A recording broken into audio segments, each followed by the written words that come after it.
Hello and welcome back to English Today. This is the second DVD of the beginner level, and in this DVD you will see 3 more episodes of our story, That's Life. And then in our special TV programs there will be a debate about low-cost airlines and an interview with a sports expert about football training.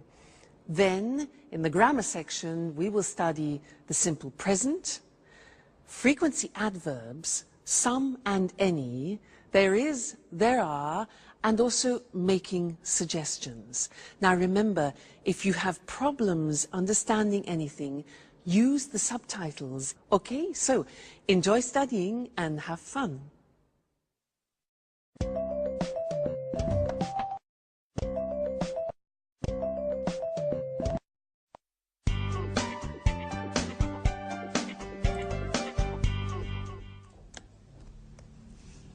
Hello, Anne. Oh, it's you, Peter.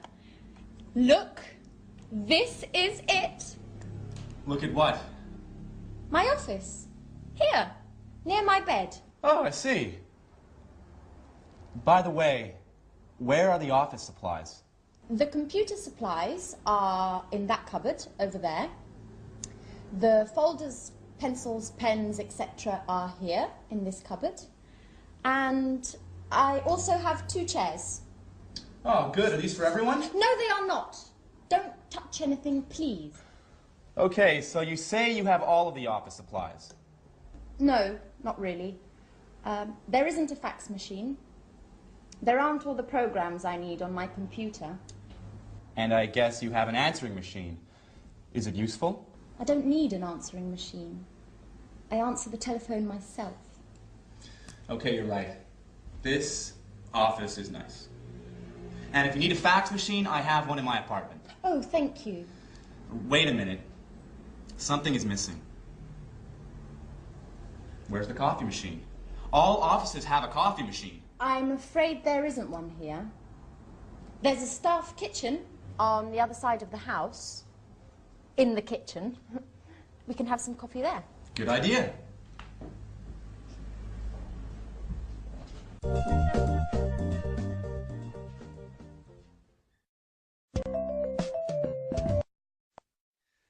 Hello and welcome back to English Today.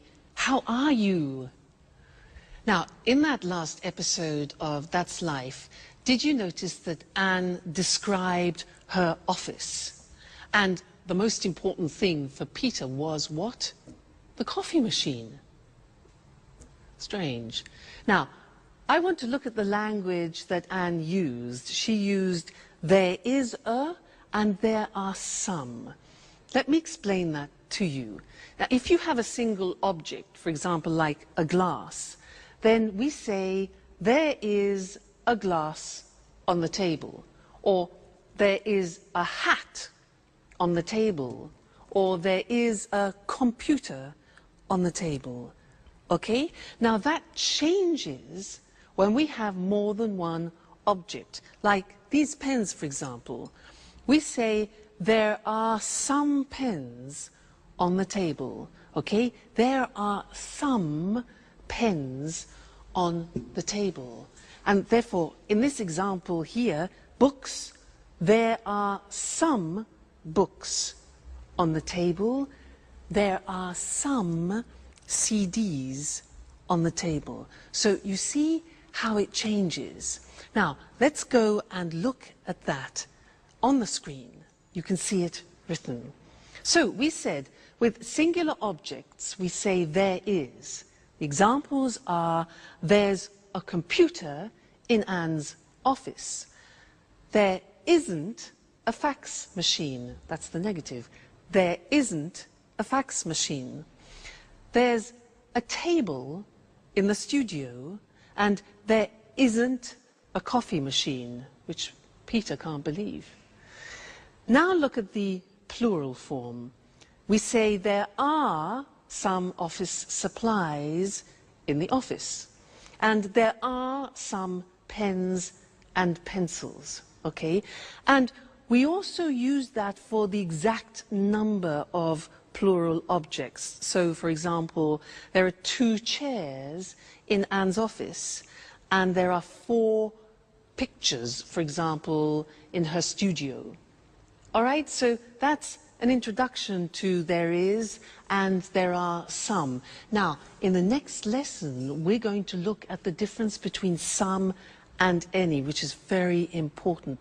So listen out for that in the next episode, and then come back here and we'll work on it. All right? See you later. Bye.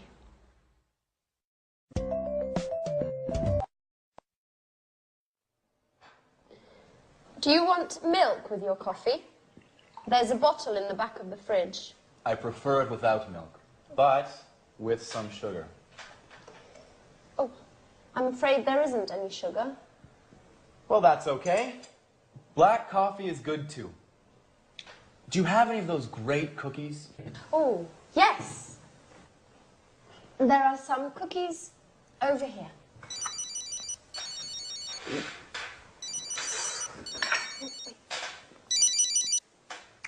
Peter speaking. What?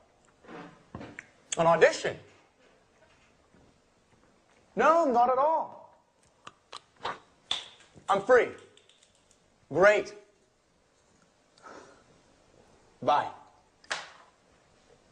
Well, finally, an audition. Wonderful. When? Next Monday at the Opera Theater. These cookies are fantastic. Are there any more? There are some more in the box. Thank you. Bye, Anne. Time for music. Hey! Take your dirty napkin away from my kitchen.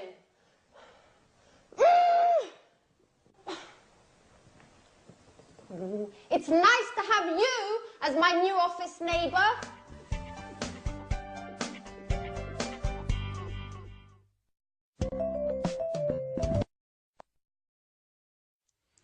Hi again.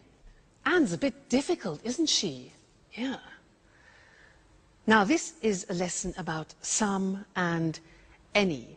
Remember, Peter said, "Can I have some coffee and some biscuits?" Well, I want to talk to you about that right now. Now, in order to understand some and any, we have to understand the difference between countable objects and uncountable objects. So, these things here are ingredients to make a wonderful English lemon cake. Let's divide them into countable objects and uncountable objects. Let's start with these. Now, these are lemons. Countable means you can count them. Uncountable means you can't count them. Can you count these? Yeah, 1, 2.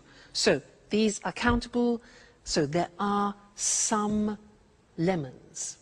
Now, what about these? These are nuts. Can you count these? Yeah, 1, 2, 3, etc. So they are also countable. So we say there are some nuts on the table. Now, what about this? This is marmalade. Now, can you count marmalade? Well, you can count the container, but not the marmalade inside. So this is uncountable, and we say in English, there is some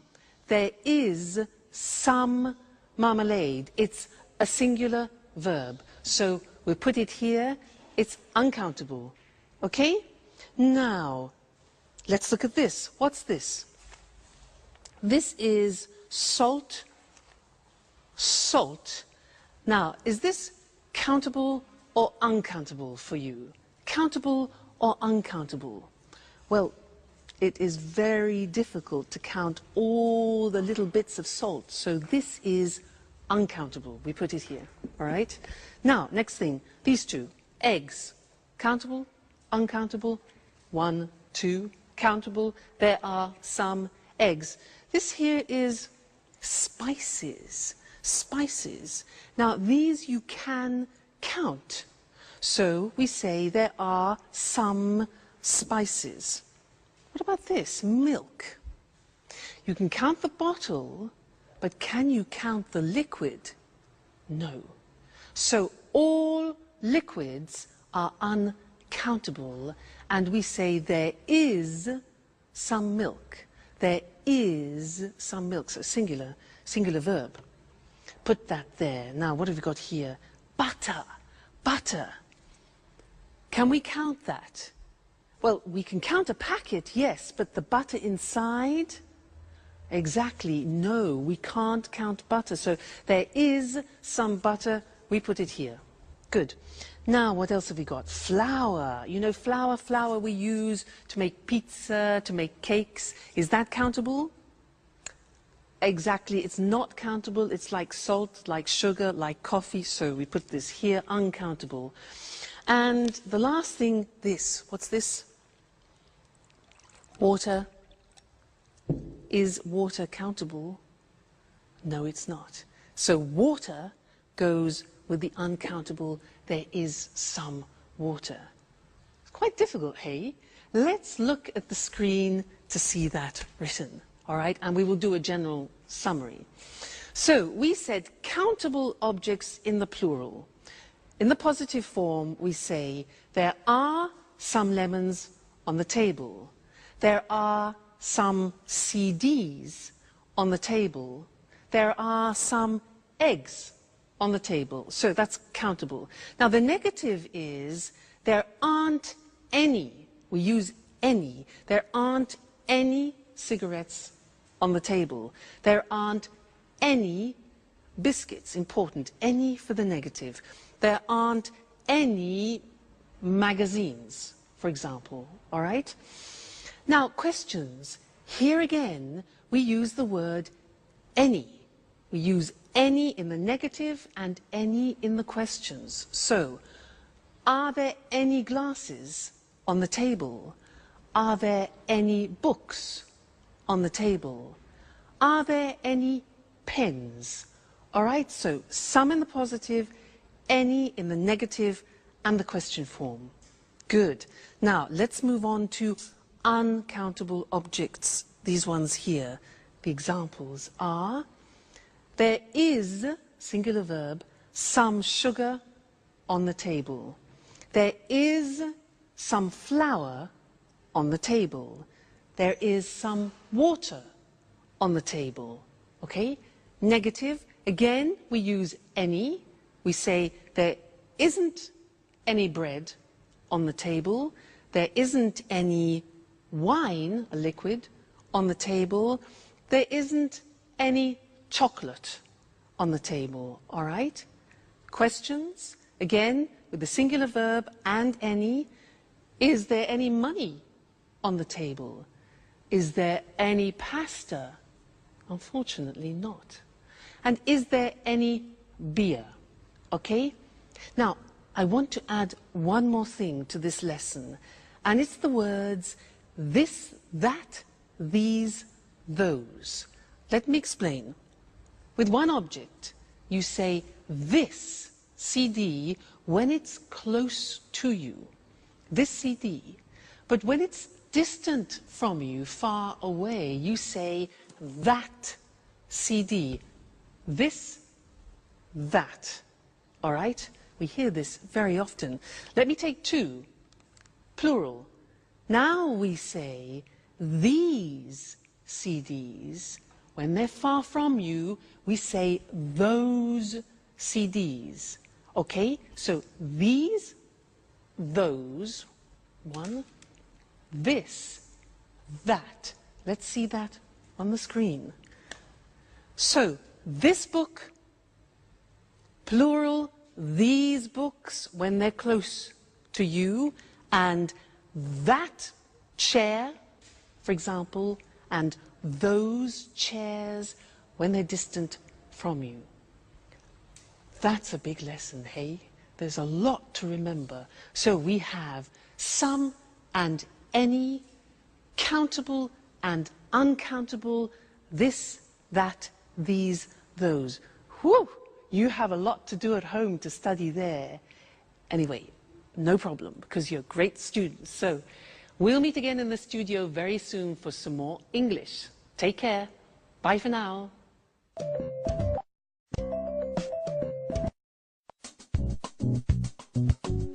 Work is so hard, guys. I wake up at 6:30 every day, have breakfast, and take the train to work. Every day. I know. I get up at 7, but I have a friend at work who usually gets up at 6. Why? That's too early. It takes him an hour to drive to work. Wow, that's a long drive. Yes. But he lives in the country. I think he's lucky. Every weekend he can go for walks in the woods, not in traffic jams. I guess that's pretty nice. He lives in the countryside, but works in the city. A pretty nice combination. What about you, Sharon? What time do you wake up? I usually get up at about 9 o'clock, but I live in the city. It's easy to get to work. Yes, but you get home very late. Often 6:30 or 7. You know, I sometimes have 5 or 6 groups of tourists a day. You work too much, my dear. And you sing too much, Peter.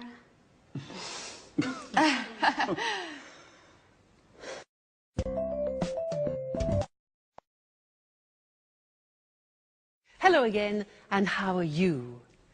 Now, from that last conversation, we learned that Sharon works too much and Peter sings too much. How about you? Do you work too much? What time do you get up in the morning? 6:45? 7 o'clock? 7:15? 7:30? Well, I'm going to describe my typical day, and I'm going to use the simple present to do that. All right? Well, first, I wake up at 6:45, but I don't get up. I listen to the radio, and I listen to the news.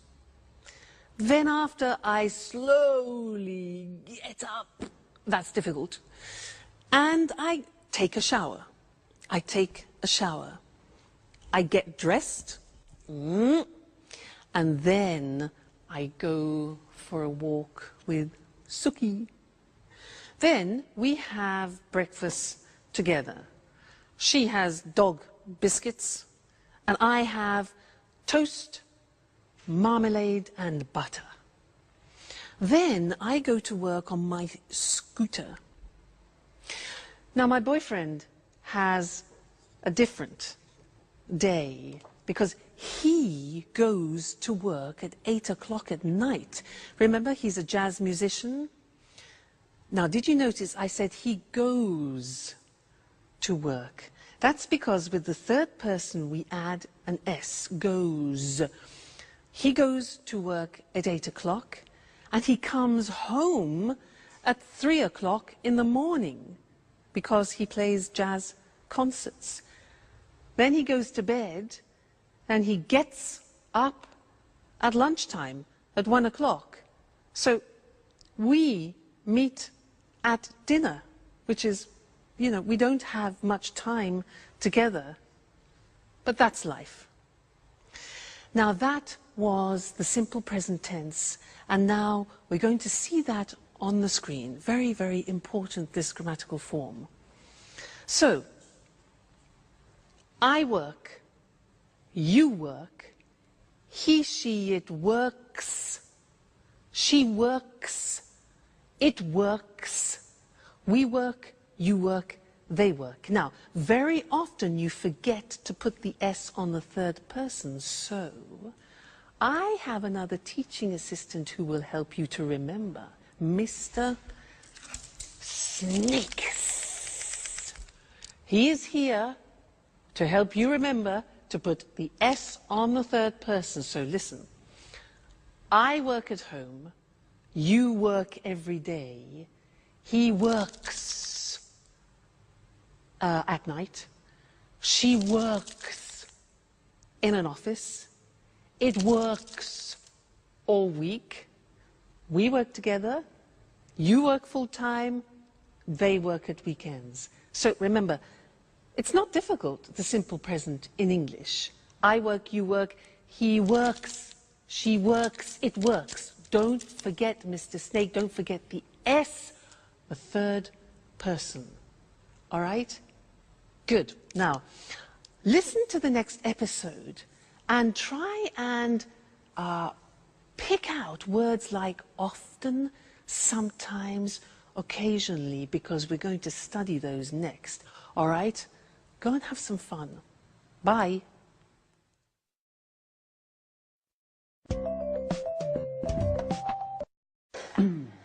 Alice, I bet you don't wake up at 6 o'clock every day. Tell us something about your typical day at university. Well, I sometimes have classes in the morning, but I usually have classes in the afternoon. On Mondays, I always attend lectures in the morning. And where do you study? I usually study in the library, but I sometimes study at home too, when I don't have classes in the morning. My friend David also studies at your university. Do you remember him? David Leary? Yes, I occasionally see him in the library, and sometimes in the park. In the park? Doing what? He likes studying there. He takes his books, finds a nice park bench, and reads there. Not a bad idea.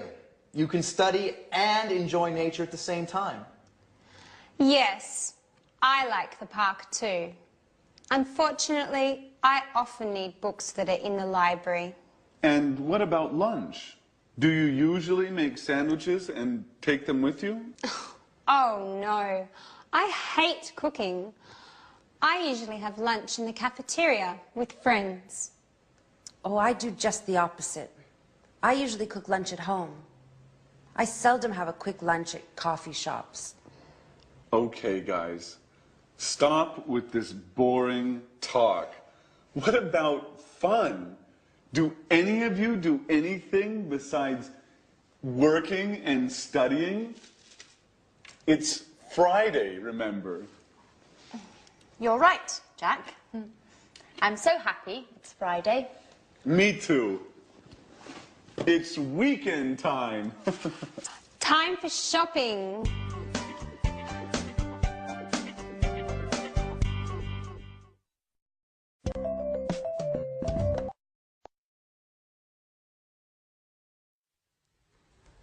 Jack really knows how to provoke Anne, doesn't he? Did you notice those words? Sometimes, always, occasionally? Because we're going to study those now.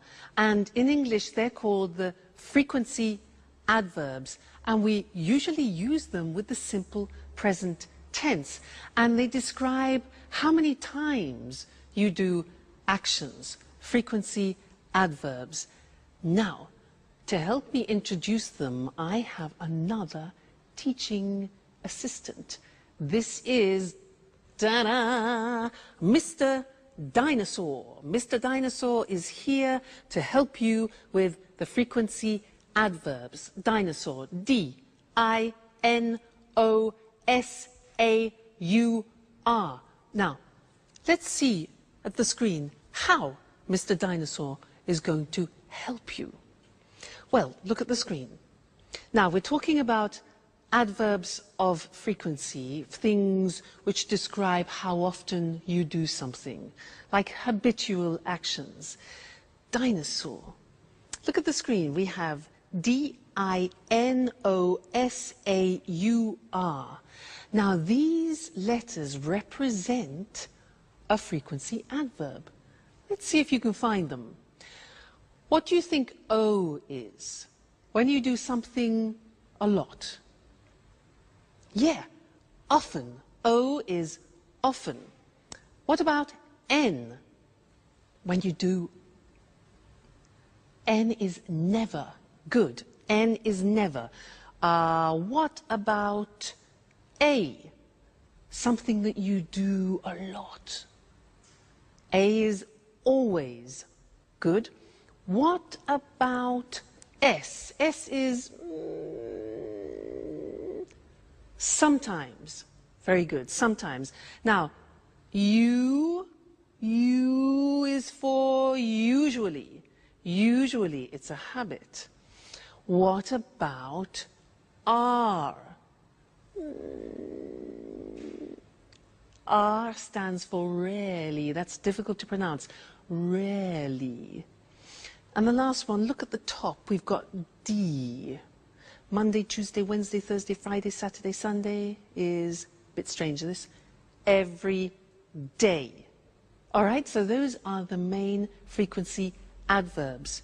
Every day, never, often, sometimes, always, usually, rarely. You notice sometimes is also the same as occasionally, and rarely, another way to say rarely is seldom. Okay, now, the important thing about Mr. Dinosaur and the frequency adverbs is where to put them in the sentence. Now, look at the examples. We put them in front of the main verb. So, I never go out. You always arrive late. He usually gets up at 7. She rarely plays tennis. It often rains in England. We sometimes watch TV. You occasionally drink wine. And the last one is different. Every day they drive to work. Usually every day we put at the beginning. But the others are always before the main verb and after the subject. Now, one problem. There is an exception to the rule, which is typical of the English language. And what is the exception? The exception is the verb to be. The verb to be is always an exception in English. Let's see how that works. Look at the example. He isn't often late. We are sometimes in a hurry. You see the position. The position of the frequency adverb is after the verb to be, not before. And that's the rule. So he isn't often late. We're sometimes in a hurry. They're never at home. And I'm always tired. So those are the frequency adverbs, very important, and we use them to describe our habitual actions. Now, in the next episode of That's Life, listen for this word, enough. Enough.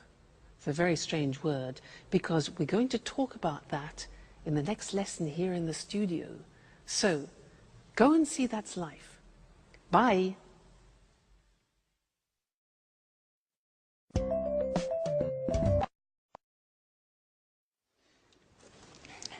Yes, I always go shopping on Saturdays. The first thing I do on Saturday is drive to the supermarket. I sometimes go shopping on Saturdays, but usually I sleep late. I'm always so tired on Saturdays. I'm never tired on the weekend. The weekend is a time for fun. I paint, go jogging, go out with some friends. Unfortunately, I sometimes have to study. Oh, I sometimes do a little work at the weekend. When I'm free, I like going swimming, going to exhibitions, or to concerts, if I have enough money. Oh, and every Sunday, I clean up the entire flat. And in the evening, I watch TV. Oh, I never watch TV. It's boring. Peter and I like going to the cinema at the weekend. Yes, it's important not to watch too much TV. An hour a day or so, that's enough. Come on, guys. You talk like my grandfather. Work, TV, housework on the weekends. Life is more. I want you to take me to places where young people have fun. Great! Get ready, Grandpa.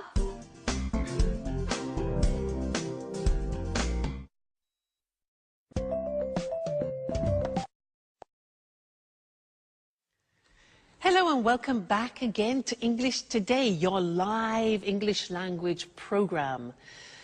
Now, did you notice how Anne said that she loves going to concerts and exhibitions, but she doesn't have enough money? Now, this word enough, it's written E-N-O-U-G-H. The pronunciation is enough. What does it mean? Let me show you. I have a ticket here for a concert, okay? This is 45 euro. 45 euro. Now, I have 40 euro here. 40 euro, 45 euro for the ticket. It isn't enough. It means it's less, it's not sufficient. It isn't enough. No ticket, no concert. So, happens. Like Anne, poor Anne, not enough money. Now, another example, you ask me, can I have a glass of water? And I say, sure. So, here you are. You say, what? Excuse me, it's not enough. Not enough, it's not sufficient. Oh, I say, okay, fine. So, glass of water, here we go.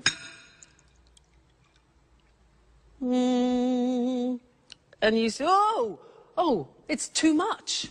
Too much. Now, that is the opposite. When something is in excess, it's too much. Let's go back to the ticket. For example, imagine that the theatre ticket has a discount. Now it only costs 30 euro. 30 euro. I've got 40 euro, which is too much. In excess, too much. But that's great. That's not a problem. That's great. I can go to the concert. Okay? So, that's enough, too much. Now, one more word. It's a small word. And it's so. When do we use so? If I say to you, you are so intelligent, that describes an emphasis. You are so intelligent. You could also say, the glass is so full. Okay? So is to express an emphasis of something. So, we've studied enough, too much, and so. Let's look at those on the screen now to help you, okay? Enough, pronunciation, enough, when something isn't sufficient. There isn't enough water in the glass. There isn't enough money. Then we can also use it with an adjective. The glass isn't full enough. After an adjective, it isn't full enough. Let's move on to when we talk about something in excess. So, there's too much water in the glass. There's too much money. Great. There are too many coins. Now, many is because we use it with countable things. There are too many coins. We can use it with an adjective. For example, the ticket is too expensive. The glass is too full. All right? Then the last thing was so. When you want to emphasize something, the ticket is so expensive. The glass is so full. Or you are so intelligent. Fantastic. So that's the end of this lesson. Remember, enough, too much or too many, and so. That's it for now, and I'm going to see you again extremely soon. Take care. Bye.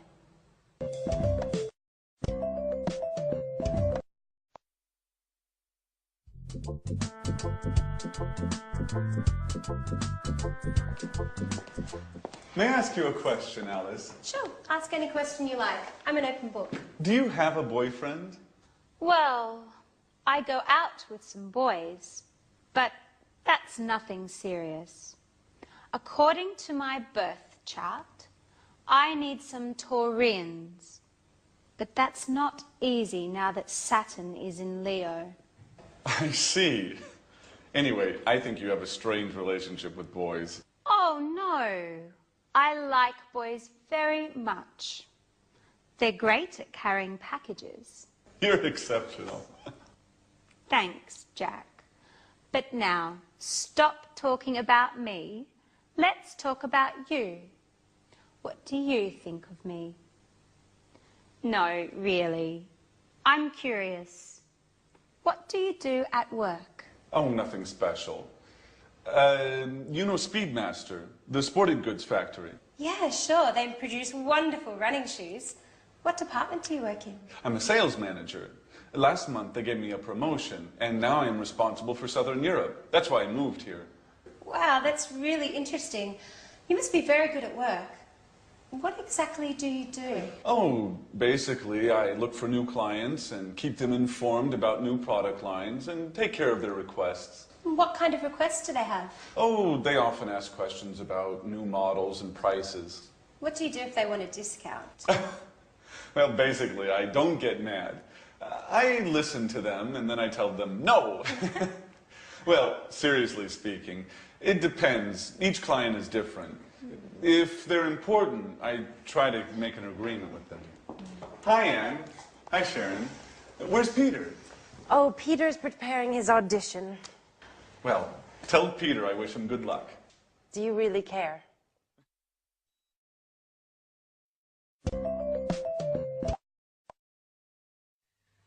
Hello and welcome back to English Today for some more live English.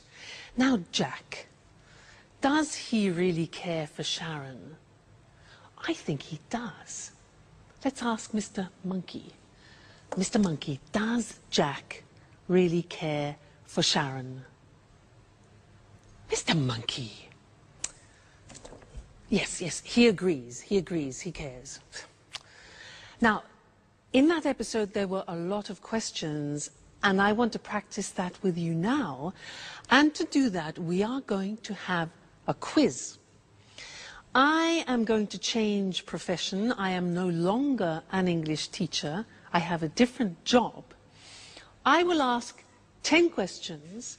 I will give the answers, and you must guess my new job. Now, if you guess it correctly, I will play a flight for you to go to London for a romantic weekend. How about that? Flight to London? So 10 questions. Listen carefully. Number 1. Do I work in an office? No, I don't. Number 2. Do I work outside? Well, yes, actually, I do sometimes work outside. Next, do I have special qualifications? Oh, yes, I have special qualifications for my job. Okay, next one. Do I work at weekends? Yes, I do, actually. Most weekends I work. So, I don't work in an office. I work outside sometimes, I have special qualifications, and I work at weekends. Okay, next one. Do you travel a lot? Oh yes, I travel everywhere. I travel to America, to the Far East, around Europe, a lot. Do you earn a lot of money? Oh yes, I earn a lot of money. Next question. Do you use your hands when you work? Yes, I do. I use my hands and I also use my feet. Very important. Next one. Do you work with other people? Yes, that's very important. I work with other people. All right, next one. Do you use music in your job? Music? Yes, now music is very important for me, music. And the last question, do you wear special clothes? Well, yes. For my job, I have special clothes, I have special shoes, particular shoes, and I do my hair in a special way. So, I use my hands and my feet. I work with other people. I use music. I earn a lot of money. I wear special clothes. And I travel a lot. So what's my job? No. No. No. It's difficult. Shall I tell you? I'm a prima ballerina. I won, you lost. No London, no flight to London. Next time, there'll be another quiz. All right, good. So let's look at the grammar that we've just used for asking questions, okay? Now, we have the question form with the question word like when, the auxiliary, do, I, the subject, and then arrive, which is the verb. So, when do I arrive? Okay, that's a typical question in the simple present. Look at the next one. What do you do at work? What do you do? Next one now, this is important, and we need Mr. Snake, because it's who does he work with? Remember, does, third person, the S, do becomes does. So, who does he work with? Next one, why does she study? Third person. How much does it cost? Again, third person, it. When do we leave? Where do we live? And how do they speak English? Okay, so remember, third person does is the auxiliary plus the infinitive. All right, so those are the English question forms. Now, in the next episode, listen out for the negative form, and then we'll study that together. Okay, so have fun studying, and I'll see you again very soon. Bye.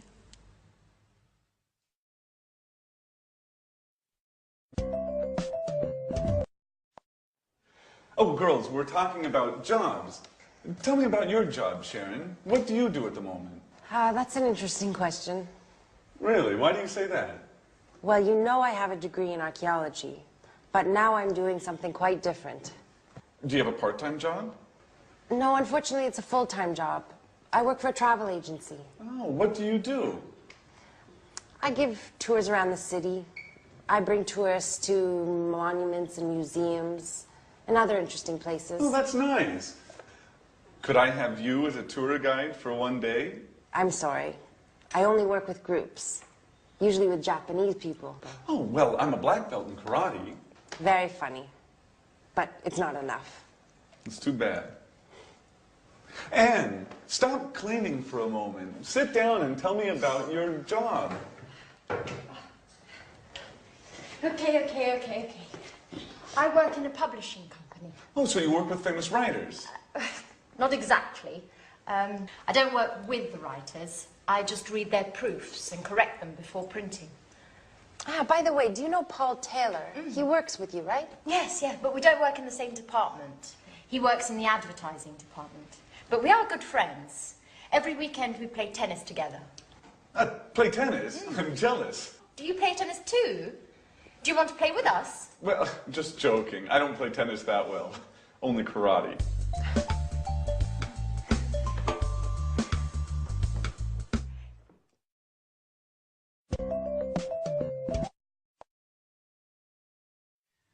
Jack, I don't play tennis very well. I only do karate. He doesn't play tennis very well. It's easy. Men. Now, Anyway, it was a good example of the negative of the simple present tense. I don't play tennis very well.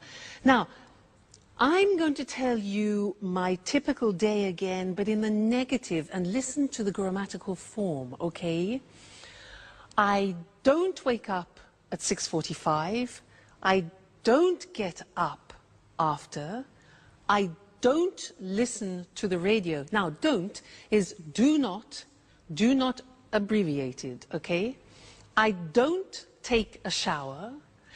I don't have breakfast with Suki, and I don't have Tok biscuits. Now think of my boyfriend. Let's go into the third person. My boyfriend doesn't go to work at 8 o'clock at night.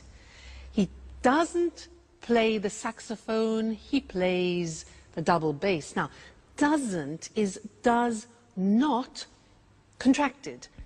Doesn't, okay, plus the infinitive. So he doesn't play, let's say, at 1 o'clock in the morning. He doesn't come home at 7 o'clock in the evening. So you see, these are examples of the negative form. And now we need to go and look at the screen, because we need to see how that works in comparison to the positive form. All right? Great. Now, look at the examples. I don't teach on Sundays. Do not becomes don't. I don't teach on Sundays. You don't know my parents. Jack doesn't, does not. Jack doesn't play tennis well. Alice doesn't have a boyfriend. The house doesn't belong to Anne. Third person, doesn't. We don't work part-time. You don't know Anne's aunt. And Alice and Sharon don't live together. All right, so now we have studied the positive form, the question form, and the negative form of the present tense. So a whole world opens up for you, okay? Well, you just keep studying, and we'll meet again here for another live show very soon. All right, take care. Bye.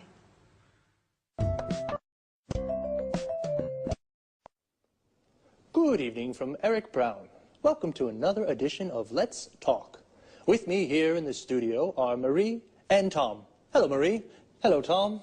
Hello, Eric. Well, today, let's talk. Let's talk about what, Marie? Low-cost airlines. Very interesting. You're right, Eric. You know, there are 90 low-cost airlines in Europe today. Really? So many? Yes, that's right. 90. Lots of people fly with low-cost airlines. Of course. It's very cheap to fly with these airlines. It's not always cheap, Marie. It's cheap to fly midweek on Tuesday, Wednesday or Thursday, but it's not cheap to fly at weekends on Saturday or Sunday. But are the planes safe? Yes, the planes are usually new, so they are safe. Oh, that's good. It's important to fly in safe planes. And what about the tickets? Is it easy to find them? Yes, it's very easy.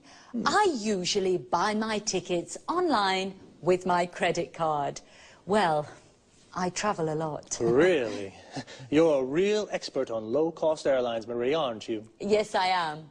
My boyfriend lives in Berlin. Oh, and how often do you visit him? I go to see him twice a month. Oh, I see. And are the flights on time? Yes, they're usually on time.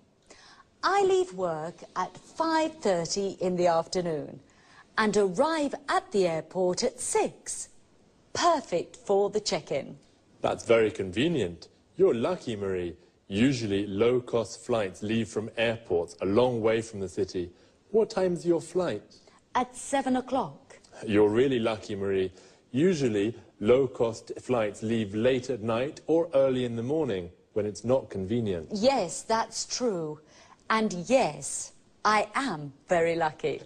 Is there any food on the plane? Yes, passengers buy drinks and snacks. Remember, the drinks and snacks aren't free. You have to pay even for a glass of water. That's true, but it doesn't matter. I arrive in Berlin at 8:30, just in time for a pizza with my boyfriend at Bella Napoli. A very good pizzeria, the best one in Berlin. Oh, that's great, but for us, it's time to say goodbye. Okay, low-cost airlines. Today, there are many low-cost airlines throughout Europe. They are very easy to use, and they are cheap.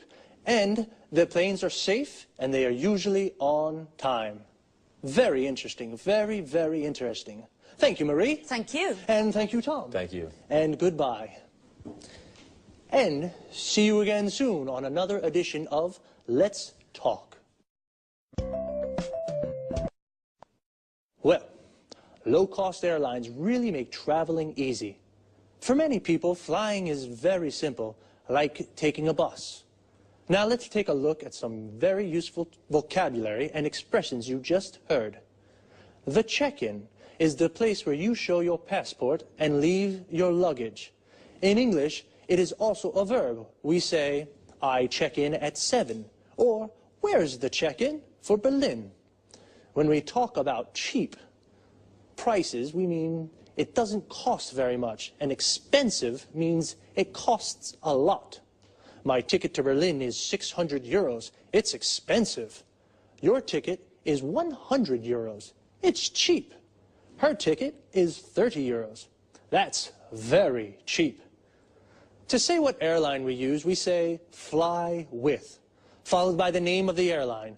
I fly with Air Liverpool, or the type of airline. I fly with low-cost airlines. And what about when you want to ask if the plane is late? We can say, are the flights on time? If the flight is at 7 and it goes at 7, it is on time. But if the flight is at 7 and it goes at 10, it's late. Marie said, I buy my tickets online. This means she uses the internet to buy her ticket. What other things can you do online? Here are some examples. I reserve hotel rooms online. I don't call the hotel on the phone to reserve a room. I use the internet.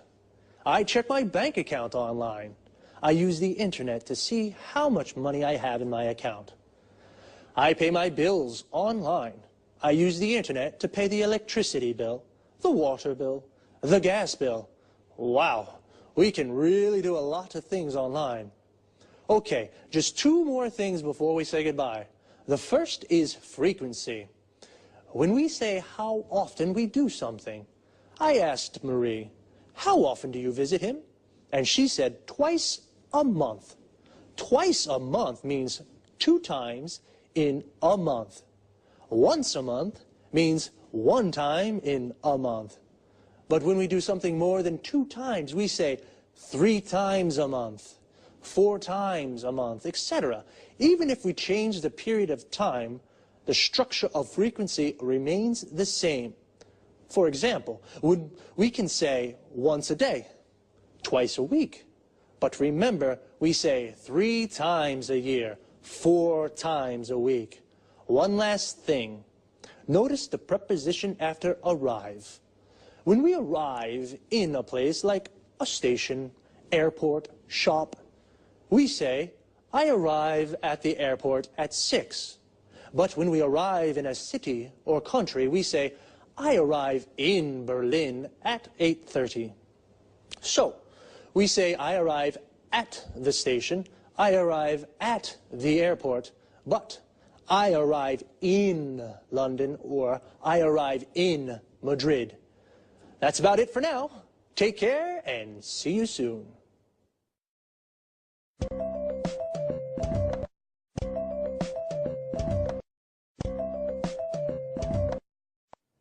Good afternoon to everyone. Welcome to Sports Special, the program dedicated to all sports and all sports fans. I'm Eric Brown. In the studio with me is John Forbes, our sports expert. Well, John, what are you talking about this afternoon? Football. Great, my favorite sport.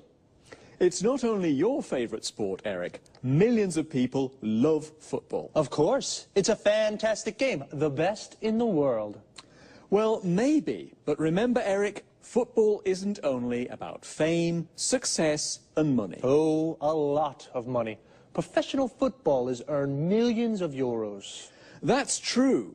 But football is also about hard work, fitness training, stretching and jogging almost every day. Really? How often do professional players train? They go jogging every day at 8 in the morning, and then they work out in the gym. Ah, so much exercise. And that's not all. Really? What do you mean? Well, they also practice football 3 or 4 times a week with the team. And where do they train? They usually do fitness training at the football ground. First they do stretching, then they practice shooting. Is the coach with them during the training? Yes, of course. The coach is very important for the team. He shows the players good techniques for passing, dribbling and heading. And he decides who plays in the matches. How many matches are there in a football championship? 30, more or less. You know, football championships take place in the winter, usually from September until June. And when do they play matches? At weekends, but the big clubs also play during the week for the European Cups. Oh, championships, European Cups, training. Footballers are very busy. Yes, they are. The only time they rest is in the summer. Well, holidays only in the summer, but what about fun? For example, can the players have a beer after a match? Of course, Eric, especially if they win. A beer is a perfect way to celebrate a victory. Well, a footballer's training routine is very hard, but it is very rewarding too. Okay, thanks to our expert, John Forbes. And goodbye to all football fans and sports lovers. See you again soon for a new edition of Sports Special. First of all, football and soccer are the same thing. Football is the British word, and soccer is the American form. But they are exactly the same thing. So, let's take a look at some of the vocabulary we use to talk about football. Do you like football? If you do, then you are a football fan. Like me. Do you support a team?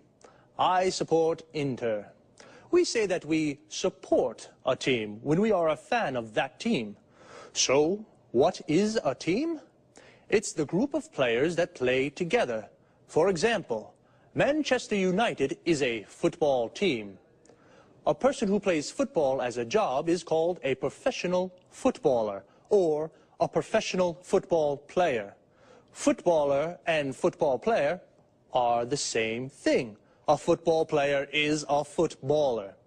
And every team has a coach. A coach is the person who prepares the team. He teaches techniques and how to play well. So, 11 football players make a team, and when 2 teams play against each other, they play a match. But as John told us, footballers don't only play matches, they do a lot of training. Training is all the exercises they do to prepare for matches. We can say, footballers do training, or footballers train. Training is the noun, and train is the verb. And what do they do when they train? John said a few. They work out in the gym. They do stretching. They go jogging. And they practice football skills. John also mentions some of the skills or techniques that footballers practice. Passing, which means to pass or kick the ball to another player. Dribbling, which means to move the ball forward with the ball.